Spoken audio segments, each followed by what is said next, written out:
স্বাধীনতার ঘোষক বাংলাদেশ জাতীয়তাবাদী দলের প্রতিষ্ঠাতা শহীদ প্রেসিডেন্ট জিয়াউর রহমানের 89তম জন্মবার্ষিকী উপলক্ষে আনোয়ারার উপজেলা কৃষক দলের দোয়া মাহফিল অনুষ্ঠিত। জানুয়ারির 19 তারিখ রবিবার বিকাল উপজেলার একখান মসজিদত উপজেলা কৃষক দলের আয়োজনে এই দোয়া মাহফিল অনুষ্ঠিত হয়।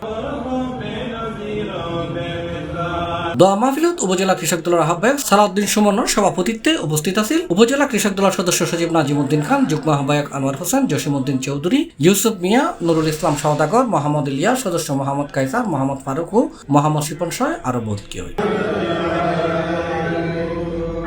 এটা মিলাদ কিয়াম শেষে শহীদ প্রেসিডেন্ট জিয়াউর রহমানের আত্মার মাগফিরাত এবং দেশনেত্রী খালেদা জিয়া ও তারেক রহমানের সুস্থতা কামনায় দোয়া ও মোনাজাত করা হয়।